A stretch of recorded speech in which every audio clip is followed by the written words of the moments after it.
وَلَقَدْ يَسَّرْنَا الْقُرْآنَ لِلذِّكْرِ فَهَلْ مِن مُدَّكِرٍ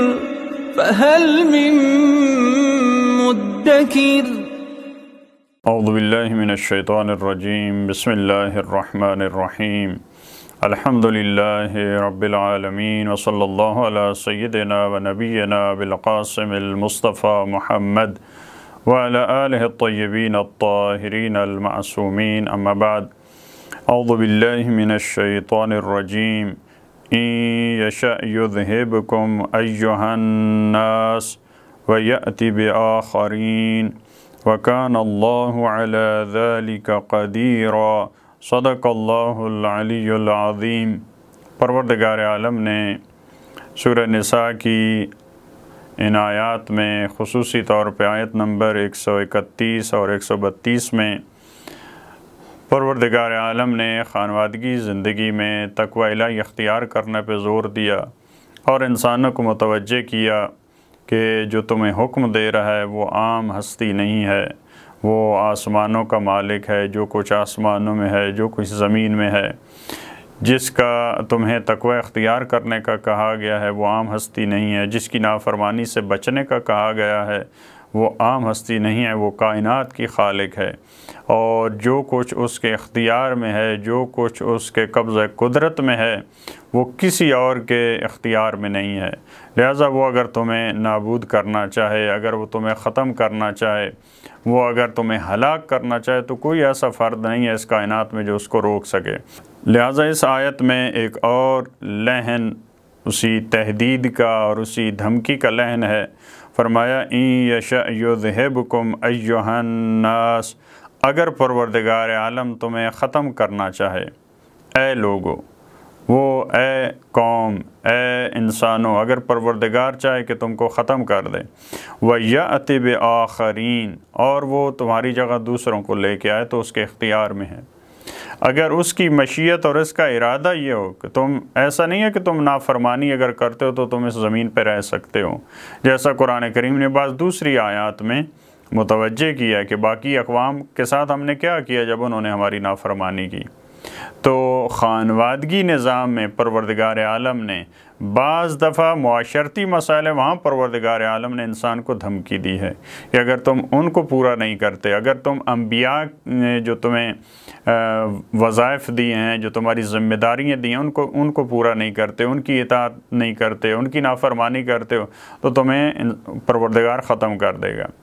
یہاں یہ بہت اہم آیت ہے کہ معاشرتی مسائل وسیع دائرہ میں نہیں بلکہ فیملی کے مسائل ہیں، خانوادہ کے مسائل ہیں، لیکن پروردگار عالم نے اس میں اتنی جو بڑی دھمکی دیا انسان کو کہ اے انسانوں، اگر خدا چاہے تو تمہیں ختم کر دے، تمہیں ہلاک کر دے اور تمہاری جگہ دوسرے افراد آ جائیں، لہذا تمہیں اتنی جرأت نہیں کرنی چاہیے پروردگار کی نافرمانی پہ۔ وَكَانَ اللَّهُ عَلَى ذَلِكَ قَدِيرًا،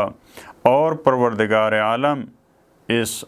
کام کے کرنے پر قادر ہے، اس کے لیے بڑا آسان ہے، وہ قدرت مند ہے۔ ایسا نہیں ہے کہ آپ کہیں کہ پروردگار عالم یہ ایسا کیسے کر سکتا ہے، اس کے اختیار میں ہے۔ اس کے بعد والی آیت میں فرمایا مَن كَانَ يُرِيدُ ثَوَابَ الدُّنْيَا فَعِندَ اللَّهِ ثَوَابُ الدُّنْيَا وَالْآخِرَةِ وَكَانَ اللَّهُ سَمِيعًا بَصِيرًا، اور جو شخص دنیا کے ثواب کا ارادہ رکھتا ہے، جو دنیا کی سعادت چاہتا ہے، کیونکہ گزشتہ آیات میں بھی اس کی طرف قرآن کریم نے متوجہ کیا تھا کہ بعض لوگ ایسے ہیں جو دنیا اور آخرت دونوں کے طلبکار ہوتے ہیں، بعض افراد ایسے ہوتے ہیں جو کہتے ہیں خدایا ہمیں فقط دنیا چاہیے، ہمیں آخرت نہیں چاہیے، تو ظاہر ہے ان کے لیے خدا ان کو دنیا دے دیتا ہے اور آخرت ان کے لیے پھر نہیں ہوگی۔ لہٰذا روایات میں بھی ہمیں یہی بتایا گیا کہ آپ دنیا اور آخرت دونوں کی سعادت مانگیں۔ تو یہاں پھر جو انسان ان مسائل کی رعایت نہیں کرتا، حقوق کو پورا نہیں کرتا، فیملی کو اذیت اور تکلیف دیتا ہے، تو معمولاً اس کا جو ارادہ ہوتا ہے وہ دنیا کا ارادہ ہوتا ہے، دنیا داری کی وجہ سے وہ یہ سارے کام کر رہا ہوتا ہے۔ تو اس انسان کو کہا گیا کہ اگر تم دنیا چاہتے ہو تو پھر بھی دنیا اللہ کے پاس ہے، بلکہ اللہ کے پاس دنیا بھی ہے، آخرت بھی ہے۔ ایسا نہیں ہے کہ تم چاہ رہے ہو کہ جب ہمیں آخرت چاہیے تو ہم خدا سے مانگیں، خدا کے دروازے پہ جائیں، اور اگر ہمیں دنیا چاہیے تو ہم خدا سے نہ مانگیں۔ نہیں، دنیا اگر تمہیں چاہیے، دنیا کی سعادت چاہیے تو وہ بھی تمہیں خدا سے لینی ہے، اس کے پاس دنیا بھی ہے اور آخرت بھی ہے۔ لہذا فرمایا جو شخص دنیا کی سعادت، دنیا کا اجر و پاداش چاہتا ہے، فَعِندَ اللَّهِ ثَوَابُ الدُّنْيَا وَالْآخِرَةِ، اللہ کے پاس دنیا اور آخرت دونوں کی سعادت ہے، دونوں چیزیں اس کے پاس موجود ہیں۔ تو آپ خدا سے کیوں نہیں لیتے؟ آپ غیر خدا کے پاس کیوں جاتے ہیں؟ دنیا کے لیے بھی وہی ہے، وَكَانَ اللَّهُ سَمِيعًا بَصِيرًا، اور اللہ سمیع بھی ہے، بصیر بھی ہے۔ ایسا نہیں ہے کہ پروردگار تمہاری اس خواہش کو نہیں سنتا۔ اگر تم خدا سے دنیا مانگتے ہو تو وہ اس کو، ان حاجتوں کو سننے والا ہے، وہ تمہاری ان چیزوں کو جو دنیا سے متعلق ہیں ان کو بھی سننے والا ہے، اور تمہارے ان اعمال کو، تمہارے ان افعال کو جو دنیا کے لیے تم انجام دیتے ہو، جو تم دعائیں کرتے ہو یا خدا کے علاوہ دوسروں کی طرف تم رجوع کرتے ہو، ان کو پروردگار عالم دیکھ رہا ہے۔ یہاں بھی در حقیقت ان تمام آیات کے آخر میں جو یہاں پہ بیان فرمایا کفا باللہ وکیلا وکان اللہ غنیا حمیدا وکان اللہ علی ذالک قدیرا، یا اس آیت میں وکان اللہ سمیعا بصیرا، یہ پروردگار عالم کے تمام نام اسی طرف انسان کو متوجہ کر رہے ہیں کہ وہی قادر ہے، وہی سننے والا ہے، وہی دیکھنے والا ہے، وہی آگاہ ہے، تمہارے تمام کاموں سے باخبر ہے۔ یہ بار بار اس چیز کی طرف متوجہ کرنا در حقیقت انسان کو یہ سمجھانا ہے کہ ایسا نہیں ہے کہ تمہاری فیملی کے معاملات اور تمہارے گھر کے معاملات کیونکہ دوسرے لوگوں کی آنکھوں سے اوجھل ہیں تو تم جو چاہو کرتے رہو، اس طرح سے نہیں ہے۔ پروردگار کی قدرت وہ معمولی قدرت نہیں ہے،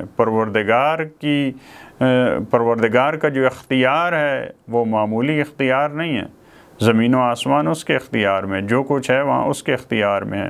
اس کو پل پل کی خبر ہے، اس کو تمہارے دل کی خبر ہے، وہ سمیع ہے، وہ بصیر ہے، ان تمام حالات سے واقف ہے۔ لہٰذا تمہیں گھر کے اندر کی زندگی، اس میں بھی